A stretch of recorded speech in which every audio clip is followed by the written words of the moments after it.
Nandigama municipal chairman ఎన్నిక వాయిదా పడింది. దానికి సంబంధించిన బ్రేకింగ్ చూస్తున్నాం. ఎన్నికకు 9 మంది సభ్యులు గైర్హాజరుతో రేపటికి వాయిదా వేశారు ఎన్నికల అధికారులు. సమయం ముగిసినా రాకపోవడంతో వాయిదా వేసినట్లుగా చెప్పారు. ఇక రేపు ఉదయం 11 గంటలకు ఎన్నిక జరుగుతుందని అధికారులు ప్రకటించారు.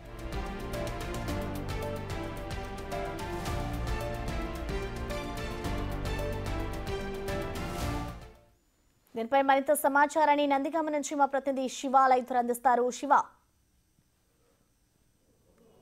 ప్రసన్న మొత్తం మీద చూసుకుంటే ఈరోజు రాష్ట్ర వ్యాప్తంగా మూడు సంబంధించిన కార్పొరేషన్లు 7 మున్సిపాలిటీలకు సంబంధించి డిప్యూటీ మేయర్లు అలాగే వైస్ చైర్మన్ల ఎంపికకి సంబంధించి ప్రక్రియ ప్రకటించారు. అయితే ఈరోజు రాష్ట్ర వ్యాప్తంగా అన్ని చోట్ల తిరుపతి, నెల్లూరు, ఏలూరు కార్పొరేషన్లకు సంబంధించి ఎన్నికల ప్రక్రియ సజావుగానే కొనసాగింది. ఇక కార్పొరేషన్లకు సంబంధించి సజావుగా జరిగింది.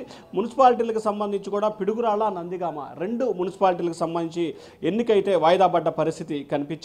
సో ఈ నేపథ్యంలోనే ఎన్నికల ప్రక్రియ వాయిదా పడటంతో తీవ్రస్థాయిలో అధికారులు అసంతృప్తి వ్యక్తం చేసిన పరిస్థితి కనిపించింది. మరొక వైపు తెలుగుదేశం పార్టీలో 2 వర్గాలుగా విడిపోయిన పరిస్థితి కనిపించింది. ఎంపీ ఒక పేరు, ఎమ్మెల్యే మరొక పేరు పెట్టడంతో నందిగామలో మున్సిపల్ సమావేశానికి సంబంధించి ఎన్నిక ప్రక్రియ వాయిదా పడింది. అయితే నందిగామకు సంబంధించి కూడా మొత్తం 20 మంది సభ్యులు ఉన్నారు. 2 చనిపోయారు. గత ప్రభుత్వంలో చైర్మన్, వైస్ చైర్మన్ 2 కూడా చనిపోవడంతో 18 మందికి చేరింది. ఈ 18 మంది చేరుకున్న నేపథ్యంలో ఎన్నికల ప్రక్రియ సంబంధించి అనివార్యమైంది. సో ఈ నేపథ్యంలో కూటమి ప్రభుత్వం అధికారంలో రావడం, తిరిగి ఎన్నికల ప్రక్రియ ప్రారంభమవలసిన పరిస్థితి కనిపించింది. సో ఈ నేపథ్యంలోనే నందిగామ మున్సిపల్ చైర్మన్ ఎంపీ సంబంధించి కూడా ఎమ్మెల్యే తంగిరాల సౌమ్య సత్యవతి పేరుని ప్రపోజల్ చేసింది.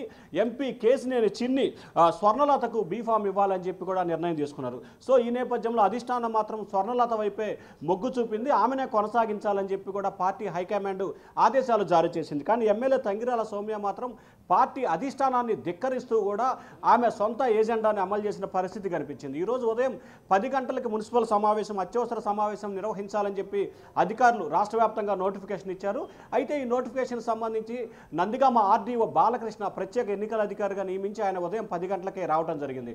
వైఎస్ఆర్సీపీకి సంబంధించి 4 కౌన్సిల్ వచ్చారు. తెలుగుదేశం పార్టీకి సంబంధించిన 13 మంది డుమ్మా కొట్టిన పరిస్థితి కనిపించింది. వీరంతా కూడా ఎమ్మెల్యే నివాసంలో ఉదయం 10 గంటల నుంచి కూడా దాదాపుగా ఇప్పటి వరకు కూడా 2 అక్కడే చేరుకొని ఎమ్మెల్యే అభ్యర్థి చెప్పిన అభ్యర్థికి పేరు ఖరారు కాని నేపథ్యంలో ఎమ్మెల్యే కూడా కౌన్సిల్ సమావేశానికి అభ్యర్థులు ఎవరిని కూడా పంపించిన పరిస్థితి కనిపించింది.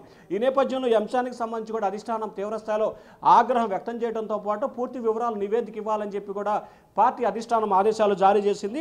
అయితే ఎంపీ చిన్ని ప్రతిపాదించిన అభ్యర్థిని ఏదైతే ఎంపీ ప్రపోజల్ చేశారో ఆ అభ్యర్థిని ఎమ్మెల్యే తిరస్కరించిన నేపథ్యంలో కూడా పార్టీ అధిష్టానం కొంత తీవ్రస్థాయిలో ఆగ్రహం వ్యక్తం చేసింది. మరొక వైపు మొత్తం 18 మందికి సంబంధించి సగం మంది అంటే 9 మంది కౌన్సిల్ సభ్యులు సమావేశానికి హాజరు కావాలి. 9 మంది కౌన్సిల్ సభ్యులకు గాను 4 హాజరయ్యారు. కేవలం వైఎస్ఆర్సీపీకి సంబంధించిన 4 కౌన్సిల్ సభ్యులే మాత్రమే సమావేశానికి హాజరు కావడంతో కోరం లేకపోవడంతో రేపు ఉదయం 11 గంటలకు వాయిదా పడింది. ప్రసన్న, శివ, అసలు వాళ్ళు ఎవరైతే 9 మంది సభ్యులు గైర్హాజరయ్యారో గైర్హాజరుకి సంబంధించి ఎందుకు అవ్వలేదు అనేది రీజన్స్ తెలుసాయా? రేపైనా వాళ్ళు హాజరయ్యే అవకాశం ఉందనుకోవచ్చు. అసలు ఏం జరుగుతుంది అనుకోవచ్చు శివ?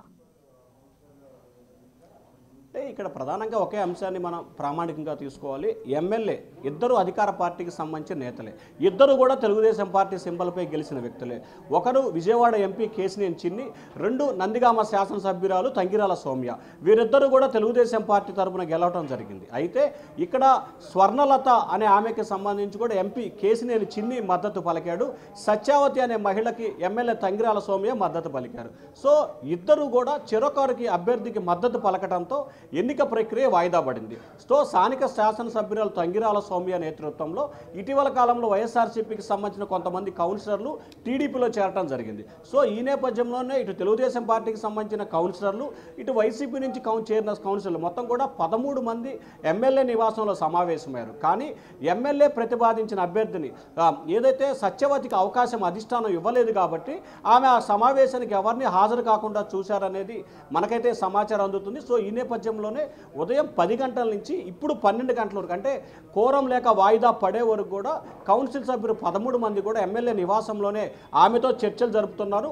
ఈ అంశానికి సంబంధించి కూడా తెలుగుదేశం పార్టీ కేంద్ర కార్యాలయం నందిగామలో జరిగిన పరిణామాలపై వివరాలు సేకరిస్తుంది. ఎందుకు ఈ రకంగా జరిగింది, జరగటానికి గల ప్రధానమైన కారణాలు ఏంటి అనే దానికి సంబంధించి కూడా వివరాలు సేకరిస్తున్నారు.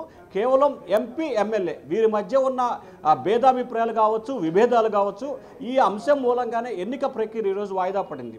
రాష్ట్ర వ్యాప్తంగా జరుగుతున్న 7 మున్సిపాలిటీలకు సంబంధించి కూడా పిడుగురాళ్ల, నందిగామ తప్ప మిగిలిన 5 చోట్ల కూడా ఈరోజు ఎన్నికలు జరిగినాయి. ఆ 5 చోట్ల కూడా అధికార పార్టీయే చైర్మన్లు కానీ వైస్ చైర్మన్లు కానీ కైవసం చేసుకుంది. కానీ ఇక్కడ చైర్మన్ స్పష్టంగా టీడీపీకి వచ్చే అవకాశం ఉంది.